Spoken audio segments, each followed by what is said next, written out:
So good afternoon, everyone. My name is Kira Duke. I work with the Teaching with Primary Sources program at MTSU, and I am excited to be here with you guys today and to partner with our friends over at Tennessee History Day for this two-part webinar series. So a couple of housekeeping things as we get started today. So first off, we are recording this, so if you will, please be sure to keep your mics muted just so we have a clear audio. And if you haven't already done so, be sure to rename yourself. So we're seeing your first and last name there in the participant box. That will help us both for chat purposes, but also for helping to make sure we have the attendance correct. We do want these sessions today and tomorrow to be interactive, so please feel free to make use of the chat function, ask questions, share your thoughts there. We'll be monitoring that and definitely speaking with you guys there. Feel free to use the reaction buttons, and I don't know if we'll have polling or not today, but that is also something we sometimes use to, again, try to make these as interactive as possible. Also, we do have a Padlet. You can access that either through the QR code that you find here or through the link, and I will show this again to you as we get ready to wrap up at the end of the session. But know that all of the resources that we are referencing both today and tomorrow will be added there to that Padlet page. So that is definitely a good resource for you. So with that, I'm going to turn things over to Nikki to take us through our program for today about the Tennessee History Day program. Thank you, Kira. We're going to be sharing chat things in the chat periodically. So anything that we refer to that requires a link, I will make sure you get that. And I will also share it in an email later, just because I like it to have in a place that's searchable later. All right, I'm going to share my screen and make sure everybody can see that. Can you guys see just the slides, not my notes too, right? All right, good. You don't need all that there. Okay. Let me get things set up here. All right, so a little bit about who I am. My name is Nikki Ward. I'm the state coordinator of Tennessee History Day. Prior to coming here in 2020, I was a sixth grade social studies teacher in Wilson County.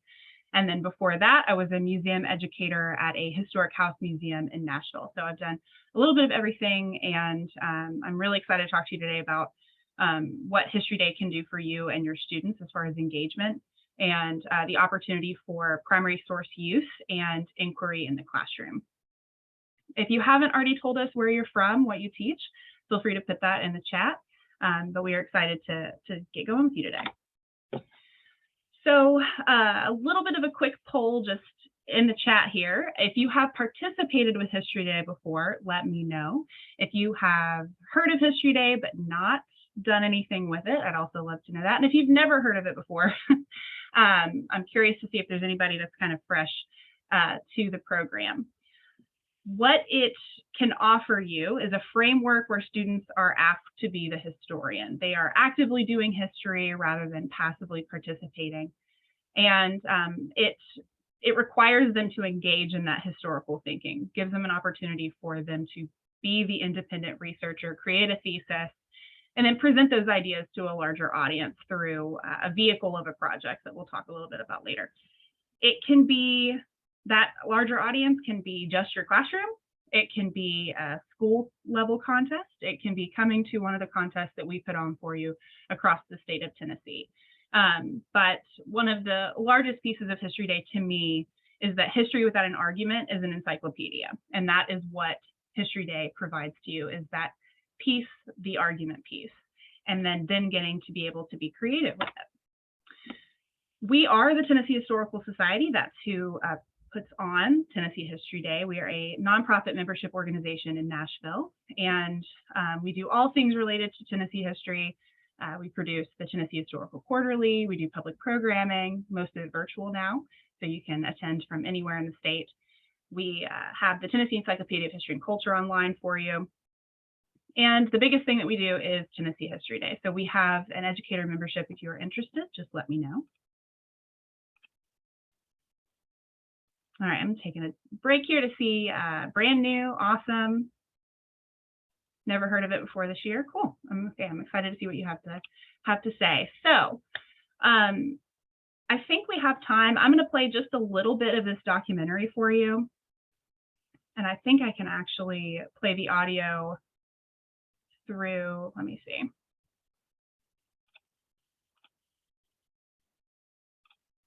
All right, we're going to try so that it plays the audio through for you. But this is More Than Potatoes. It was the project of Jessie Henderson, who is she has graduated, she's headed to college, and she won 3rd place at the national contest this year. So I was going to play a little bit for you of this and then kind of explain to you a little bit about her process. Welcome, friend of peace and virtue, welcome to her emerald land. The Jamestown now no ship of war, her peaceful way she wins, a mighty conquest she's achieved, and hearts of oak she bends. A victory great as e'er was won by Howe of Nelson's arm, an unarmed frigate lo we see, God keep her from all harm. Now the land is cold and blighted, now the crop has failed again. The USS Jamestown's mission to provide aid to Ireland during the potato famine may have failed to improve treatment of Irish Americans at the time, but lasting consequences included saving many lives, sparking ideological debates that continue, and setting a successful precedent for governmental humanitarian diplomacy. Before that time, international charity wasn't viewed as a sign of strength. It was felt that if one country was suffering, it was their own concern. That began to change in 1847. The average Irishman lived solely on the potato, but in 1846, potato crops began to show signs of Phytophthora infestans, or potato blight. This widespread infection left the already impoverished Irish without sustenance. The British government, which controlled Ireland, had mixed reactions to the famine. Queen Victoria wrote a letter to her subjects asking for donations to help the Irish, eliciting a great response. But soon, English sympathies turned against the Irish. Due to disbelief of Irish reports, civil unrest, and a struggling economy, the English failed to sufficiently meet the starving people's needs. Across the Atlantic, news of the Irish condition began to reach the United States, whose people were themselves fighting a war with Mexico and nearing a civil war. But American people and organizations of influence began to seek donations from those living in the land of plenty. Donations from as far as Native American tribes in the western United States began to pour into relief committees in cities such as New York and Boston. Then, the Honorable Robert C. Winthrop received a petition from Boston merchants asking for use of one of the Navy's warships to send donated provisions to Ireland. The idea was quickly put forth in Congress.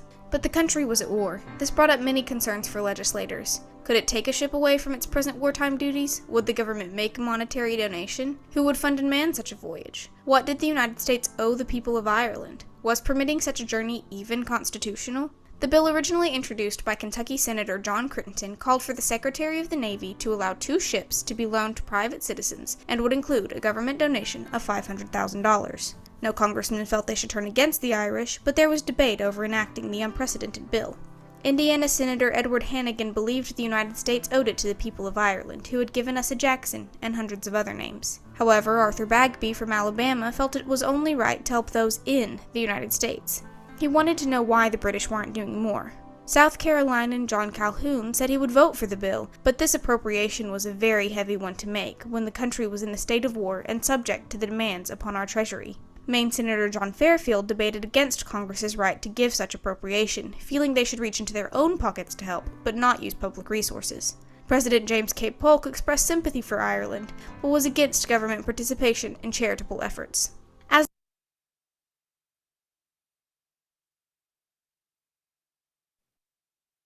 All right, so I'm curious to hear what some of you maybe think about. We watched about 3 minutes of Jessie's documentary. They are 10 minutes long. They are up to 10 minutes long. What is something you guys observed about her documentary? Whether it be the resources she used, the way she formatted things, was there an argument yet? What was she working towards? This is her project as it was at the national level. So this went through 9 months of work. It went through 3 editing sessions, and this is what an award-winning project looks like at the very end of the contest season. This is not what it looks like at the regional level or even at the school level, right? So sometimes when we show student work, people tend to get a little bit overwhelmed, and they think that they may not have the time or resources for it, but it is possible. I want you to be encouraged by what you see. Yeah, she highlighted key points and visually in the document, which was nice to direct your eye. Use the visuals to drive home different questions. Sorry if you hear my dog in the background. Yes, yeah. So Ralph said that it's a good way to do a topic that is huge by cutting it down to something manageable, right? And I have resources to kind of help you understand what that looks like for students. We call it the topic funnel, right? It can't be something big and broad because that is an enormous undertaking. It needs to be specific so they can speak to it and it not become a hour-long documentary.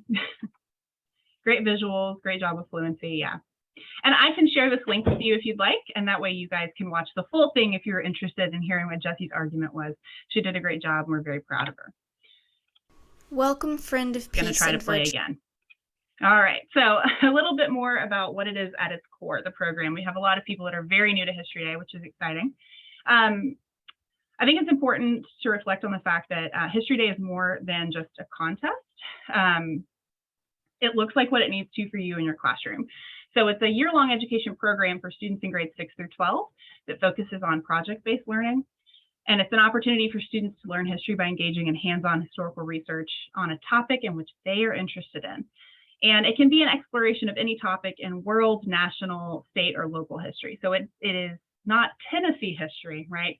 It is called Tennessee History Day because your students are in Tennessee, and if they go to nationals, they are representing Tennessee at that level. So we're the Tennessee affiliate of the National History Day program. Like I said, it looks like what it needs to for you and your students. Of course, we want you to come to the regional and state contest if you are able, but if you are just beginning History Day, accommodate for your own needs. That is still doing History Day. There are levels of participation, and that's okay. And then specifically to my upper elementary people that are here with us today, you can adapt this for your classroom. You can connect with a teacher at the middle school level and work with them. You can find bits and pieces of the program that work for you and your students and integrate that into how you are doing social studies or doing ELA in the classroom. And I have a resource I'm going to share with you a little bit later that I'm hoping to develop throughout the year to help my upper L-Ed people. I went the wrong direction. Welcome. All right, so why National History Day? Just some hard data for you if you need to talk with your admin before you take on the program. But there was a study done in 2011 that talks about the skills that students gain. They have better test scores and gain skills they need in college or as they are preparing to join that workforce. Have the link for that on our Padlet we will share later. History Day teaches higher order thinking skills. It meets whatever social studies standards or social studies practices you need it to meet as far as standards. It does hit all of the social studies practices through the framework itself. And it gives them an opportunity to make some of their own choices and an opportunity for self-regulation practice through the components of doing that independent research, keeping up with their items, and making sure they are prepared to continue working on their projects. The magic of it is kind of the flexibility the framework gives you. You can take what works for you and really build on that year after year. How do students participate? They participate by creating a project, and then they are eligible to compete. Divisions are created by grade. So if you have it's juniors, grade 6 through 8, senior, grade 9 through 12, and they compete at the school, district, regional, state, and the national level, depending on how they move through that process. If you have your entire 8th grade compete, your winners would perhaps go on to their regional contest if they are interested in participating. It is a tiered contest. There are about 7,500 kids across the state of Tennessee that participate in History Day, whether that be at the regional contest level or just in the classroom. And like I said, if you don't teach in grades 6 through 12, it doesn't mean you can't do History Day. It just means you can't come to the contest. You can still take elements of the framework and use them in your classroom. And if you do that, please let me know. I'd love to see how upper elementary people use History Day. So what does this look like? How do they present their findings? There are 5 categories: documentary, exhibit, performance, website, and paper. And then they can either do these things individually or as a group. Groups are limited to 2 to 5 students. Paper is the only one that is individual only. And like I said earlier, it is split between junior and senior division. Something to think about as we begin to talk about the categories is that your topic should shape your category, not the other way around. It needs to suit the research that you have done. So something about animation history would not be a very interesting paper as much as it would be a good documentary, right? So thinking about the resources that you have available and what vehicle is the best means for presentation of your argument. There are many ways to participate in Tennessee History Day. I'm going to focus on the contest itself a little bit later and the elements of the project. And then we'll share some resources for you. So in Tennessee, History Day starts in August or September. And when students come back to school, and district competitions take place in November. I'll explain what a district is a little bit later as well. And then the regional contests take place all in February this year. The top 2 from each category will head to state, which is April 15th of 2023. And if students qualify for nationals then, they will compete in this contest in June in Washington, D.C. We usually have around 65 kids that attend National History Day at the University of Maryland. And between each contest, students are strongly encouraged to revisit and rework their process. But as you can see, for most kids, History Day takes place at the regional level or even at the school level. The way you navigate History Day is through the rule book that is provided for you. It was updated in 2020, and the rubric, which I'll show you later, was also updated last year as well. So these have been, they're available for you digitally as well as hard copy. Let's break down the process for a student. Like I said, it starts in August at the school level, picking a topic related to their theme, which I will keep saying this. I'll explain what a theme is a little bit in just a second. They will workshop with you, go to the library, find resources, keep track of what they're using. They start to fashion a thesis. They craft that project according to the rules and rubrics provided by NHD. And then they go to a contest, and then they get to revise based on the feedback that they receive. The life cycle of the project that goes all the way to nationals is August to June. To provide focus for student research and topic selection, the NHD contest has an annual theme. So it is big and broad on purpose to give students lots of leeway. Students may choose any topic, and then their task is to justify how their topic fits the annual theme and demonstrates historical significance. It is difficult to demonstrate historical perspective for really recent topics that might still be unfolding. So a rule of thumb is that if historians have not written about it and provided historical perspective, it's likely not a very good idea for an NHD project just yet. If it is a recent historical topic, we can often encourage kids to look back a little bit further into the context of that event and find something that would work for their project. And like I said, topics are students' choices. They can do local, national, or world history. Like I said, historical perspective is key. And they don't have to address both. Sorry if you see my dog running around. They don't have to address both pieces of a theme. So they can do people, a person, they can do a place, they can do an idea. They don't have to do all 3 of those things for this year's theme. And then what is history? There's no hard and fast rule, but we encourage people to go back at least 20 years into the past. As mentioned earlier, the theme is broad on purpose so that it encourages the investigation of topics that gives them a wider range of topics to look into. To understand the historical importance of those, they must ask questions of time and place, cause and effect, change over time, impact, and significance. This year's theme is Frontiers in History, People, Places, and Ideas. And some of the things that NHD has suggested as far as helping them really focus in on that theme is what factors contributed to the development of a frontier. How did this frontier emerge? How did it change? When did it stop being a frontier? What impact did it have on people who experienced it? and how did they affect it. But regardless of the topic that a student picks, they must present a description of it and draw conclusions about how their topic affected individuals, communities, nations, or the world, or if it, how it changed the course of human society. Some things that are created for you to make it easier to navigate the theme this year. There is a theme narrative that we have linked in the Padlet. I'll share with you a little bit later. It is a 4-page handout. This is great for classroom use. You can key in on pieces of it, share it with your students, put it in Google Classroom, or whatever your learning management system is. But it's 4 pages, easy to share. There's also a theme book for you. It is 58 pages, consists of essays from National History Day and their partners to help you kind of brainstorm ideas for what the theme could mean for you and your students, get you a little grounded in the idea. This is also available digitally, and I will be sending out hard copies of it this week. There's a theme graphic organizer that they create. This is in the Padlet. It is available as a fillable PDF for you to share with your students. There is a theme video. I will not play this one for you, but it is created to be used in the classroom. So this is something for you to share with your students. It will try to play for me. And then there's also an introduction video for you, for educators, to gain a little bit of context and insight prior to starting students on their research. So I found this really helpful, and it is linked in the Padlet as well for you to kind of ground yourself in the idea before you get started in the classroom.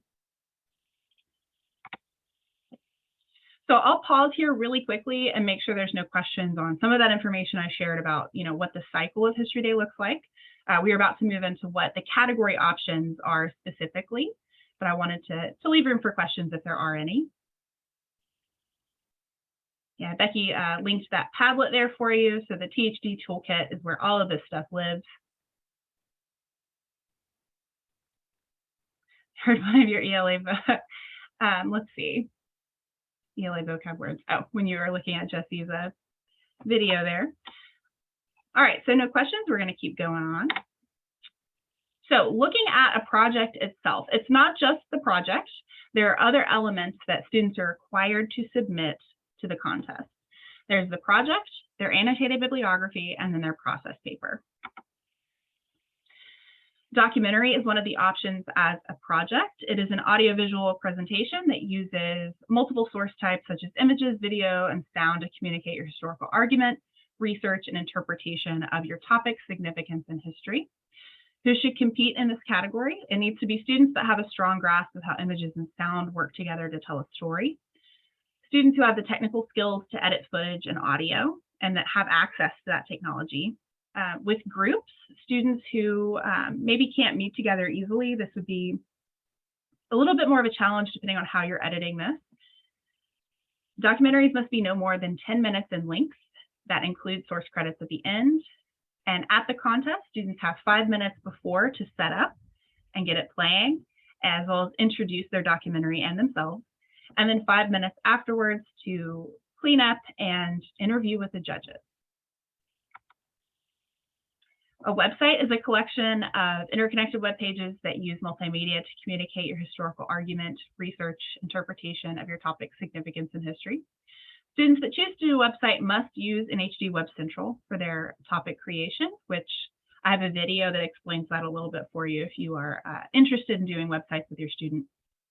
Website works well as a group project because they can all access it independently from their own device. And as long as they have internet available to them. Their paper and annotated bibliography is embedded within the website itself, and they may use professional photographs, graphics, videos within the site. They must be integrated into the website and be credited within it as well. Students are limited to 1,200 visible words, and this works really well for students that enjoy working online. They have really strong technical skills. They have a strong grasp of language. Students who are organized, being able to organize those pages together. Paper. Paper is written format presenting your historical argument, research, and interpretation. It is the only category that is done individually, no group paper yet. Requires a process paper and annotated bibliography. And this is for students that really are self-directed. They like to work independently and want to have that full control over the way their project sounds. and have a strong grasp of language and students that are organized. Exhibit is a three-dimensional physical and visual representation of a student's historical argument, research, and interpretation. And this year, because we are in person, the only option is a physical board, but they will still be required to take pictures. If you participated last year, it's not nearly as in-depth as the exhibit requirements were last year. This is just some clear photos of each section of the board, but it does not require the text.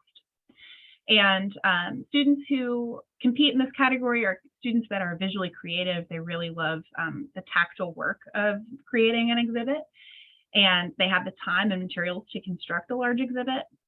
This works well for groups that can meet in person and work together.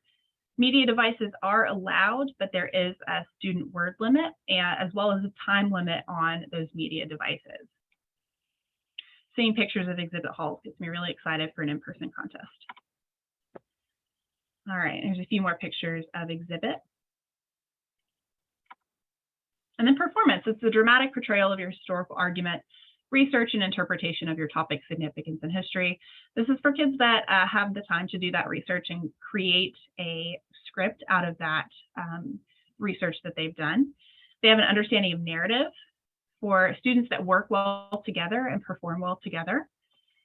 Some media devices are permitted, projection, sound, and lighting, but students have to set all of it up within 5 minutes before, and then they have 5 minutes after to take it down, as well as their interview with the judges. So keeping that in mind as they decide what pieces to use at the set, as a set. Assistance in producing costumes and props is allowed, but students must choose fabrics, designs themselves. And it's something called reasonable help. The rulebook does a good job of explaining what reasonable help looks like. It's within reason what students can do safely and what they need help from an adult to be able to create some of their things. This year, there will need to be a recording of your performance that you upload that gets turned in. It is literally just a recording of your dress rehearsal that we submit because Tennessee weather is erratic, and outside of COVID, we would have had to have canceled several of our contests these past few years because of weather. So this is our fail-safe just in case. And then the other piece that all of these require are process paper and annotated bibliography. These are critical components of a student project. Judges are encouraged to read these things first. So for my educators that have done History Day before, don't forget to spend time editing these, because this is the first introduction that judges have to your students' work. The process paper describes how they conducted their research and what conclusions they came to as they worked. They have 5 specific questions to answer with this paper. How did you choose your topic? How does it relate to the annual theme? How did you conduct your research? How did you create your project? What is your historical argument? And in what ways is your topic significant in history? The process paper is important for alignment. A judge may read this process paper, have an expectation of what a project will look like, and then look at that project and realize that the argument the student ended up making is not the argument they thought they were making. So this is a good piece for kids to be able to make sure everything's in line. Their research makes sense with the argument they've created, and their project is the vehicle that correctly says that. So it's a good way to make sure kids understand. You may think you're saying this, but you're not. There's other things that they can kind of include within this. What sparked your interest about this? When you're talking about your research, what was your most useful primary source? How did you refine your research? Is there something you had to leave on the cutting room floor? And there are specific questions here, but they can kind of include that process here. This is not an opportunity to restate your whole research project. This is your process. You're talking about how you did your research. And then that annotated bibliography, it's divided into primary and secondary resources, and the annotations sometimes prove a challenge. My best advice is to have those questions right here, right on your desk when you are writing your annotations, because they have 2 specific questions to answer. How was this source used? How did the source help you understand your topic? It's not a, what is the source? And tell me all about this person. And it is, what is it? How did it help you? And sometimes you have to explain a little bit about who that person is to maybe understand why it helped you, but it's not a book report. And sometimes students really struggle with the annotation itself. One quick thing here, you can have all the sources in the world in your bibliography, but if it's not evident in the student work, judges will notice that. So make sure that if you're including it in that bibliography, it is somewhere in your work. Are there any questions about that before we talk about how judges assess work and then how you can assess work as the educator? It's a lot of information.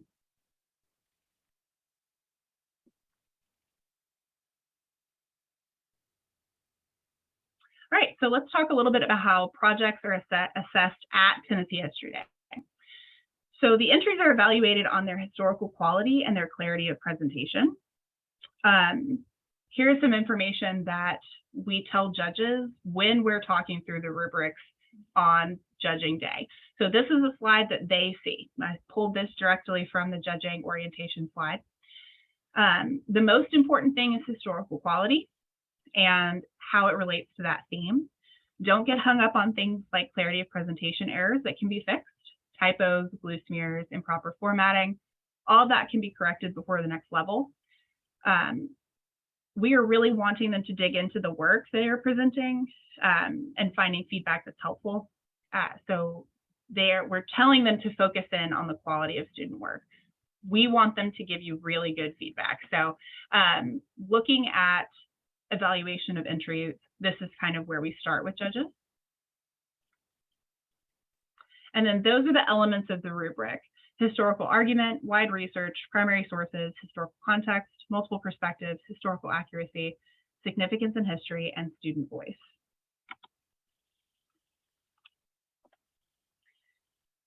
The function of the rubric on contest day, evaluation of sources is streamlined and the same for all students. So we are attempting for equity here. It deters bias based on topic. It helps keep judges focused. I use it the same way I used it in the classroom, kind of gives everybody a place to zone in on and make sure we're all on the same page. In general, educators say they found the new rubrics help create stronger projects and deeper understanding of historical themes and skills. They also say that students are enjoying the depth of feedback provided the last couple of years through these new rubrics. I'll show you what I mean by new. Most students still struggle with multiple perspectives and student voice, so we do have resources online for you to help you navigate that. But this rubric is something everybody has access to, and the rubric is for judging, right? This is for History Day, but I'm telling you that it's something you can use and make it carry some weight throughout the year through something called an instructional rubric, but also however else you want to use it in the classroom. So this is what the rubrics look like. This is actually a little bit old because now within the squares, it is just one check mark. 2020 and 2021, it had these two little check marks in each square. And that was very hard for some judges to decide which was where a student maybe fell. So now it is all one chunk of text under each of the sections. And when I refer to the old ones, there was no information here. It was just historical argument, superior, excellent, whatever. And they just had to kind of guess. Now there is criterion within each so that they know whether a student is hitting that section or not. Do not give the judges an opportunity to give your students feedback they could have given themselves. Make my judges work to give you quality feedback. I know in some cases you may have told a student something several times and they just don't get it. And so maybe they do need to hear that from a judge or even somebody at the school level if you do a school contest.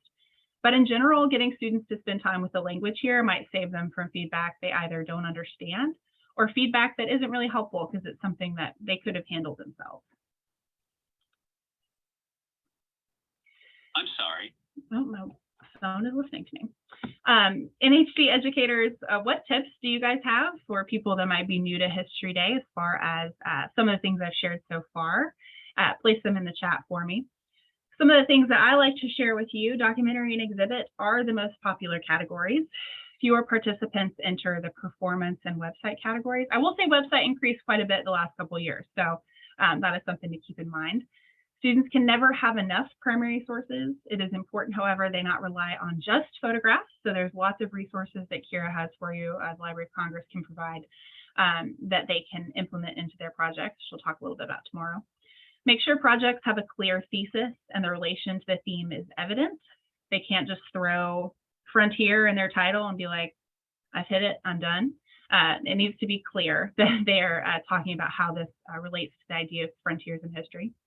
Prepare your students for the judging process. It will save you time on the back end if you make sure your students are familiar with the rubric before the contest. Also practice giving and receiving feedback. That way there's no tears or they just know what to do with that, right? Feedback's not a criticism, it's a way to grow and making sure they understand that. Reach out to your regional coordinators when you have questions. We're here to help you navigate the contest, or even if you're just doing it at the school level, we love to help with that too. So just reach out and let us know what we can do to help. Sometimes students, like I said, struggle with the feedback piece that coming from adults that aren't you. So how can we help them through that process of listening to others for advice? Teach them that also all advice isn't infallible. How do we weed out advice that may not work for us? Understanding, you know, this is their suggestion. It's not a hard and fast rule that they need to apply it. All right. So how do you do this in your classroom setting? Some people make it a mandatory part of their classroom. Some people will work with their departments and have the entire grade level participate. Some people do this as a small group or club. When I was an educator, that was kind of the first thing I did was as a small group. Many are really quite successful with it in that capacity as well. It works really well cross-curricularly or as a team teaching project. Get a librarian or an ELA teacher on board to be able to help with the research component, working on language skills. All of this is transferable, so making sure that you are using those words they're hearing in other classrooms, those come over with them to social studies. So making sure they are doing all of that as well. And things to remember, the rule book is for the contest, not the classroom. So History Day will look like what it needs to for your classroom and your students. Diet Coke History Day, maybe not coming to the contest, that's still History Day. And whatever your level of participation, send me an email, I'd love to hear. Start as small as you would like or feel comfortable. Limiting categories is a really great way to jump into History Day. Maybe say, this year, all my kids are going to do either a paper or a website. And that way you're learning the rules for website and paper, and you're able to kind of manage your own bandwidth. Limit topics. Maybe you give them a section of your standards and say, I need you to pick a standard from this section for your topic, or just a section of your content. Limit group size. 5 can be really challenging, especially if you're a middle school teacher for History Day. So I would say max at 3 for groups at your first year. Making the contest an optional component. It's not mandatory, and you are limited to how many students you bring to your regional or district contest. Those numbers are available online. So if your goal is to bring a lot of your kids to that contest, spread them across the categories, or have a school level contest at the beginning, and that helps you kind of narrow down the students that you bring. There are lots of resources here for you at our Padlet as well as our website. Let's see. Yes, the first year I did NHD as a Club Montana, I did not go to a contest. I needed to figure out how, because I had been the previous assistant coordinator and I still could not get a project pulled together. Of course, 6th grade is also a special kind of chaos, but yeah. Yeah, we can come back to that at the end as well, because I think motivation is a really hard thing for a lot of educators across the curriculum, right? So we can maybe talk about that a little bit later as well. So I wanted to highlight some resources that I have for you so that you can be as prepared as you can be as you are combating student apathy, right? So some of these resources are a toolkit that I have for you, an educator's guide to teaching with primary sources, and Tennessee History Day, which is a new guidebook for you. instructional rubrics, something called a rubric code, and then details on who your regional coordinator is. So what an instructional rubric is, briefly, the purpose is to give students informative feedback about their works in progress and to give detailed evaluations about their final project later. These can be given by you as their educator. These can be from peers. These can also be self-assessment. Instructional rubrics are for growth, not as a means of a final assessment. That can be really hard for students to understand when rubrics are used as a primary means of assigning a grade. They kind of take the mystery out of the assignment and the expectations of the task. So they can help students that struggle to find focus in their effort. Maybe they feel overwhelmed or don't know where to put their time. They set clear steps to grow their work. It's also a really easy way to implement self-reflection and peer reflection. They can be used in both the classroom and club setting as a means to learn and give feedback. And learning to receive feedback is really hard. So it can be a major point of anxiety for kids coming to the contest. So any practice they get in advance kind of helps alleviate maybe a meltdown at the contest. So this is what they look like. The role of this is to inform your decisions about your project moving forward and to make changes. At the top, you'll notice I removed the label of the box. There's still a number, but there's no word there telling them that this project is superior, right? It can help them focus on the content that's within the squares. It can be used towards the middle phases of a project and when there's still time to make changes. Give students room to qualify their choices at the bottom.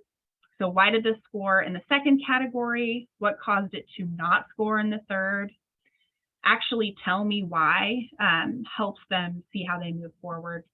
It gets rid of that easy feedback from judges so that what they're getting from the contest is actionable feedback that is deep and helpful and makes them step up their game in giving you comments. They're written for students. These are thinking-centered objects for you to use in the classroom, and it's another tool of the rubric to help develop vocabulary surrounding their work, as well as the work of a historian. Gets them familiar with language that they will hear from you, as well as the judges and their other writing and social science educators, because they're words that they may not be using any other context, right? So getting them familiar with them now is helpful. By the time they receive this feedback, the difference between consistently supported by analysis and evidence and mostly supported isn't as confusing. So developing that common language. It's also an opportunity for student choice in their project evaluation and revision process. Maybe they want to do one, you know, it's kind of a day where you say, okay, I want everybody to work on one of these pieces of the instructional rubric for your project. And they pick one that they know they've done really well at for a little bit of positive feedback, right? From themselves or from a peer. Crystal, these are all available on the Padlet for you. I can show you in a minute where they live. It also makes growth visible through words and not numbers, which can be important for some kids. And we've kind of pulled it apart. We're focusing on just one section, right? The historical argument there, instead of seeing that whole page, because it can be very overwhelming. It's overwhelming for me. So like I said, I know this isn't groundbreaking that using rubrics can help students and teachers, but I think it's helpful to remind ourselves of that at the beginning of the year. So don't reinvent the wheel. The Padlet is here for you. Can you guys see my screen now, the Padlet page? Oh, it's thinking about it. Okay, so this is what the Padlet looks like. That resource there. I have another one I'm going to point out to you in just a second, but they all live here. So the instructional rubrics, all of them are linked together here for you. Theme, wide research, all of it's right there. As well as any of the other, there's a Padlet for students specifically that is linked there. So this doesn't have as much stuff on it. It's a little less overwhelming for the kids.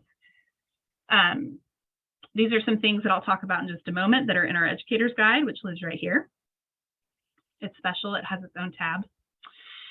And then the rubric codes I'm about to share with you are also found here. All right. Use these instructional rubrics as a means for modification for your kids that need that modified assignment. Use them in conjunction with ELA practices that you're already using. Highlight relevant criteria in their work, right? Make sure that you're pulling those skills over. As it relates to History Day, this is the judge's tool for evaluation. Like I said, the better your student understands it, the better their work will do at the contest, kind of at the core of it. Don't ignore that 20%. I know we said to focus on the 80, but that 20% is still there, so don't forget about it. And this is an opportunity for autonomy. Give them an opportunity to choose what they want to focus on. Student voice and self-reflection, getting them to practice writing. Something else they do within it is create a goal for something outside of History Day. I don't know if I spoke about that either. Personal goal. So maybe it's spelling, grammar, language choice, word count. It's something that isn't just measurable through the rubric. It's a little more specific, but outside of the world of History Day.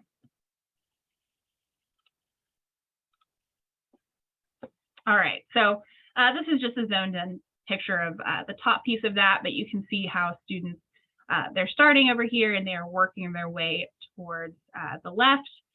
And they are looking at this text, seeing where they fall that makes the most sense for them and their project at this time. So I will read through this because I'll be using it in just a second as well. Historical argument is consistently supported by analysis and evidence, right? That's the goal here. Historical argument is mostly supported by analysis and evidence, somewhat supported by analysis and evidence, and that there's minimal analysis or evidence there.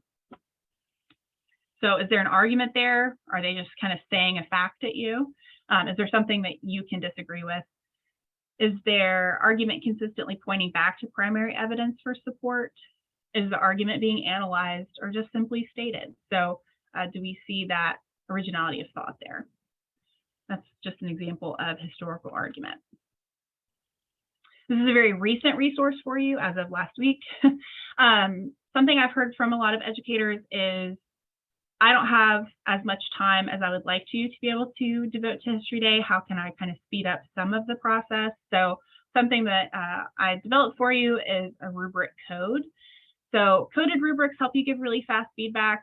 Nothing replaces written feedback, obviously, but it provides you a little bit of flexibility. So it's to give students fast feedback about their works in progress for them to use in self-assessment during individual or group work time. They can use all these points of information to help make a decision about their own work and then conference with you if possible after self-assessment.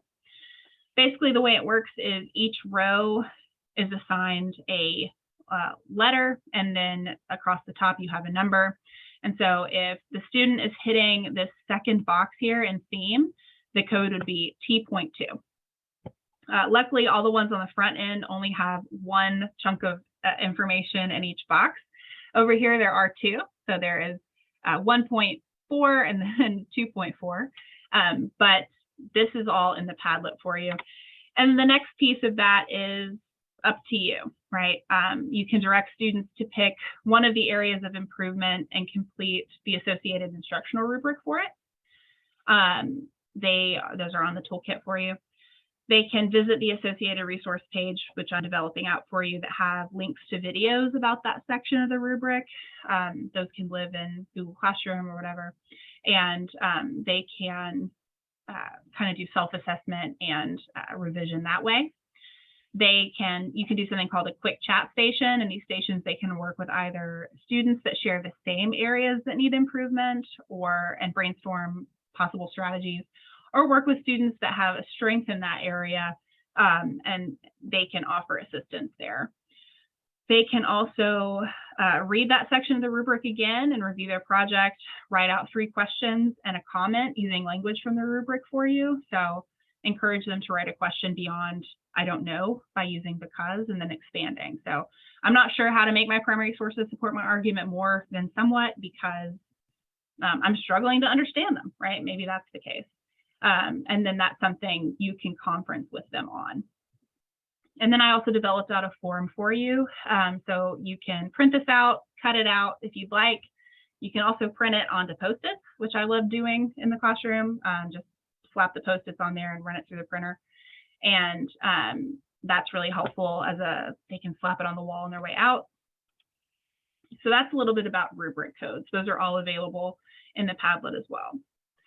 And then the last resource I'm going to share with you today is the Educator's Guide to Teaching with Primary Sources in Tennessee History Day. This was funded in part by a grant from the Library of Congress and Teaching with Primary Sources, as well as a donation from Cumberland Pharma Foundation. We are very excited to have this resource for you now.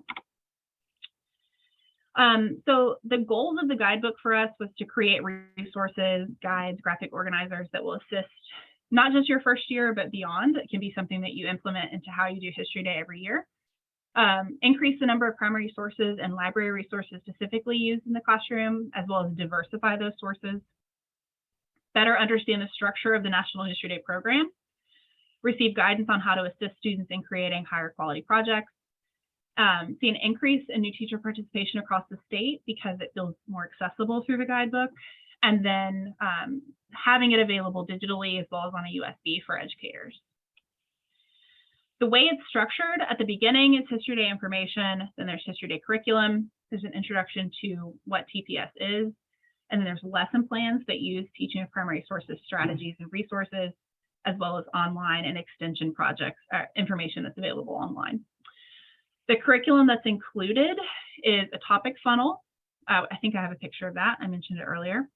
Deciding on a History Day topic worksheet, a National History Day topic proposal form, which I'll show you, analyzing my History Day topic worksheet, National History Day source sheet, historical context helper, significance in history worksheet, giving proper credit, avoiding plagiarism. That is something a lot of educators have expressed as a challenge now. Plagiarism feels a bit more ambiguous to students, that they have this completely online world than what I grew up in. So plagiarism is harder to teach. Annotated bibliography worksheet, a guide on the side for both annotated bibliography and process paper, a letter sample, and then a written materials checklist for you. So this is what the source sheet looks like.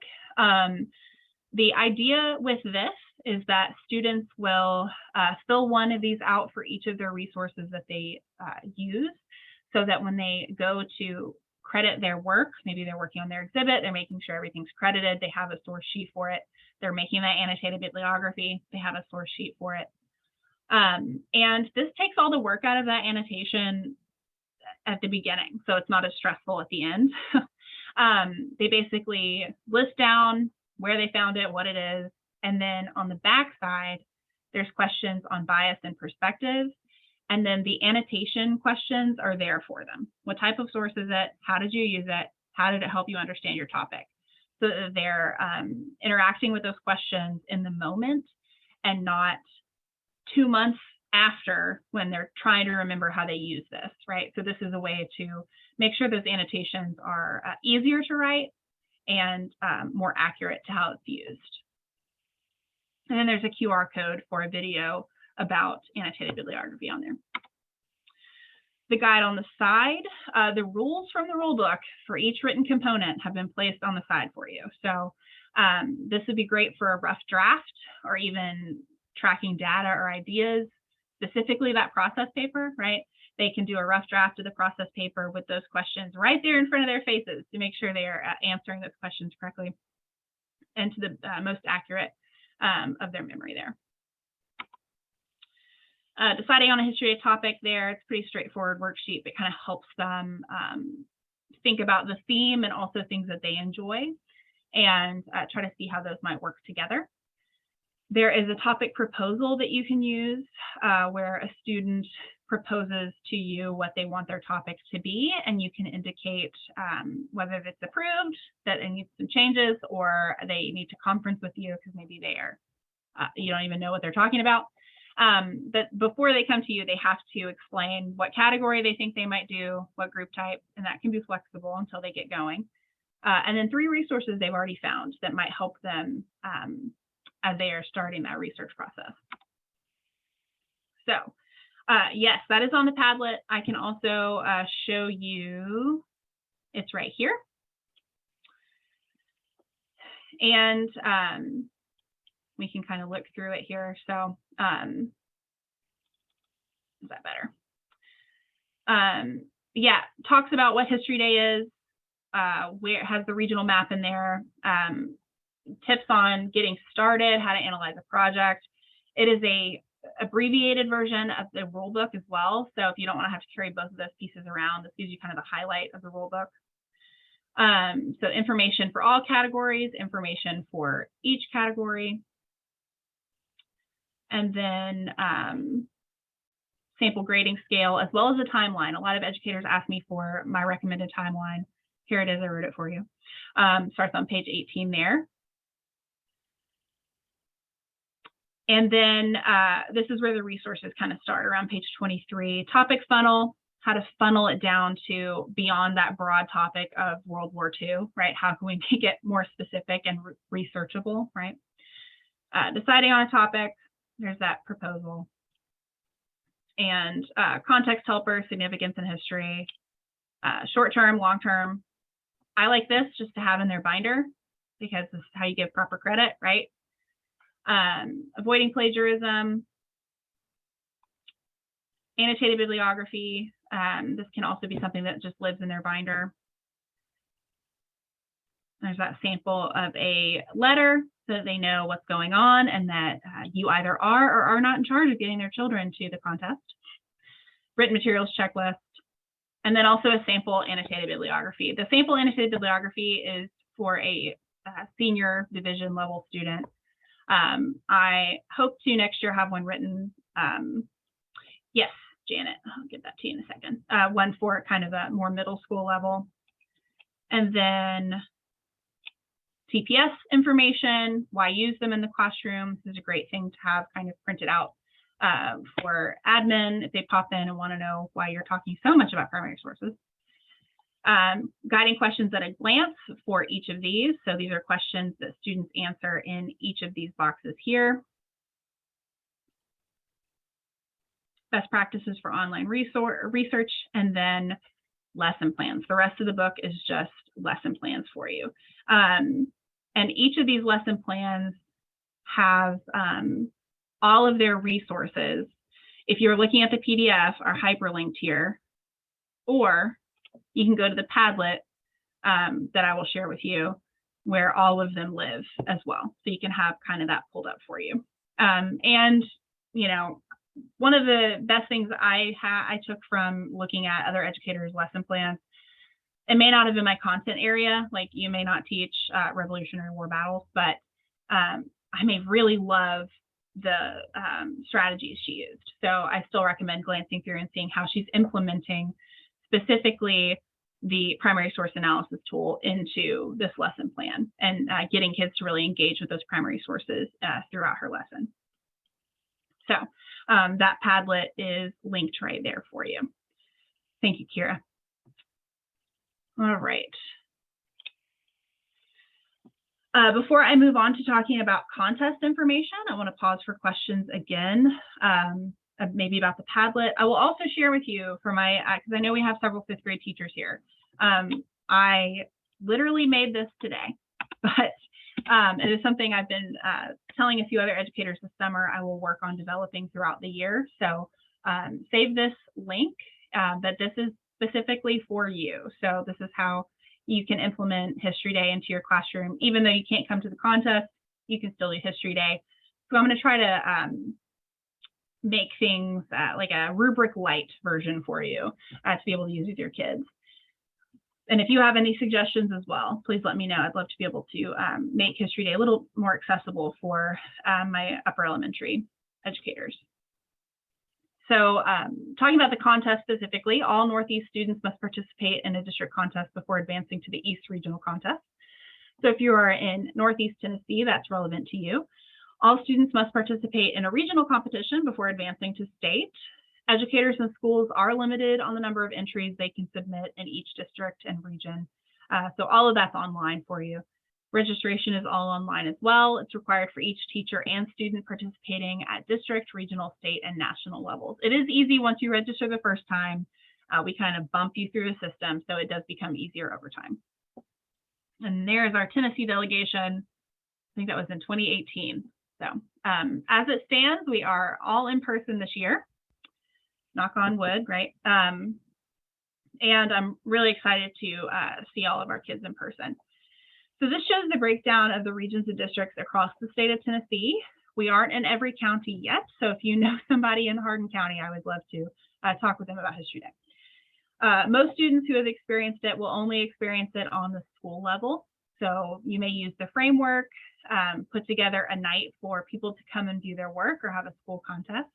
For some students, these projects do open all kinds of opportunities. We've had students who had their work being used in county museums, exhibits were in libraries, internships came from the work that they've done. Documentaries are being shown in some museums that are relevant to their content. History Day is a door, and you kind of walk through it and you don't really know what you're going to find on the other side. And this is kind of the beginning of that journey of understanding historical research. So your districts up here are held, those contests are held at Greenville and in Harrogate, and the qualifiers from those two contests will advance to the East Regional Contest, which is in Knoxville. And then the other contests take place in Cleveland, Murfreesboro, Nashville, and then Memphis. And then state, of course, takes place in Nashville.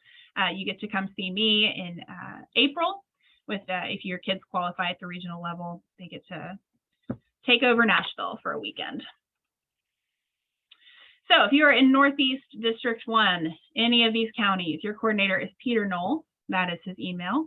And your contest will take place Friday, November 18th at Tusculum University. It is in person. All of them are. I'm not going to say that each time. Northeast 2, it's at Lincoln Memorial University. Your coordinator is Miss Natalie Sweet, and it's the same day, November 18th. If you place first or second at regional, or if you are in one of these counties, you will participate in the East Regional Contest. Lisa Oakley is your coordinator. Your contest, those of you that are in the East, is not in March this year. That did not work out for scheduling. So it is February 26th. It's a Tuesday. And it will be at the University of Tennessee, Knoxville, most likely at the Student Union building. Southeast Tennessee, so any of these counties in Southeast, your coordinator is Allie Thomas at Lee University.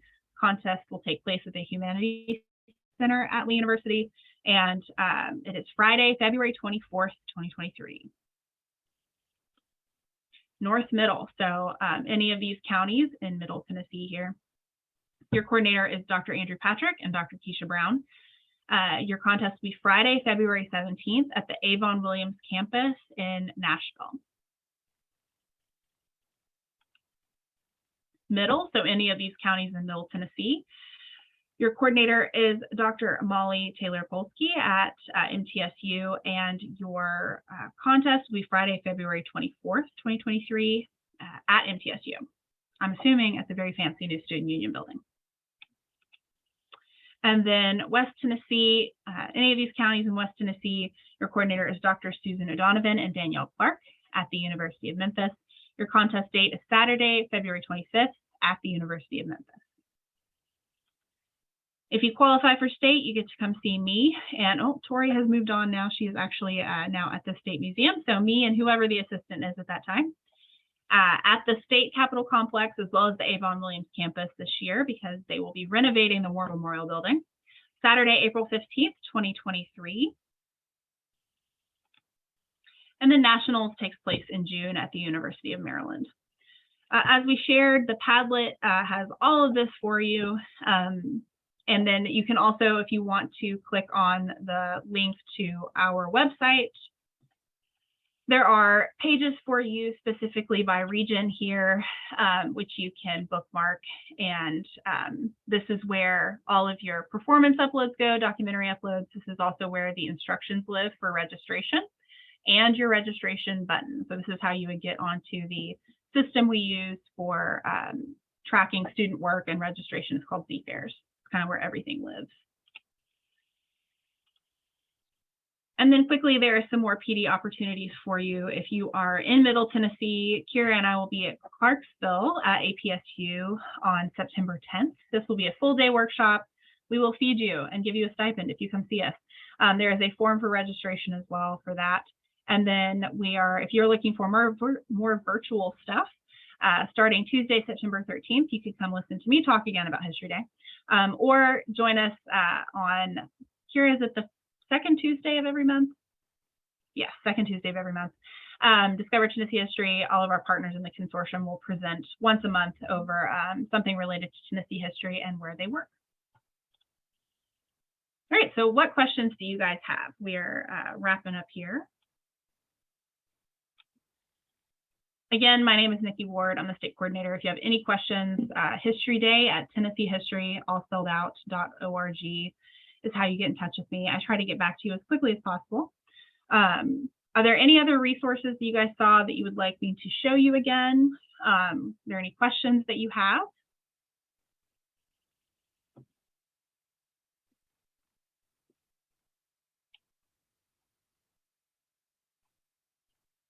Give you just a chance.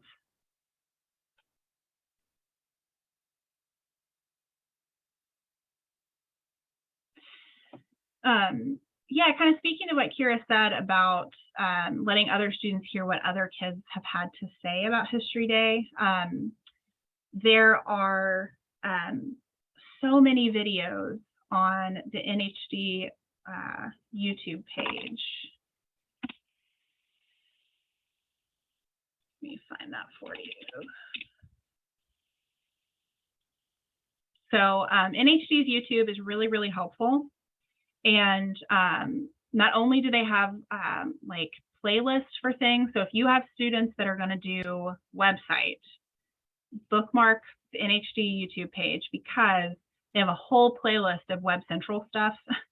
But they also have videos of kids talking about their experience within National History Day. So they're all titled Testimonials. So you can hear, like Matt's is really moving. He has a The motto is, it's not just a day, it's an experience. I would amend that to say it's a life-changing experience. In first place, the NEH Scholar Award goes to Matthew Broussard. National History Day has definitely changed me and for the better, understanding these complex topics. Here, I won't play the whole thing for you, but I will throw this in the link here. You know, they have a lot of really great videos here. There's a girl that talks about performance, what that's meant to her. There's also teachers talking about it. If you're trying to, you know, rope another teacher into doing this with you, there's a really good testimonial from some educators on here. And this is also where the theme video lives, as well as the teacher's introduction that can be helpful to have. Yes, I know it can be overwhelming. And yeah, your first year is overwhelming in general. That is an experience you cannot replicate your first year teaching. But you know, take what you can, use it where you can, and then when you're able to come to a contest, we'll be excited to have you.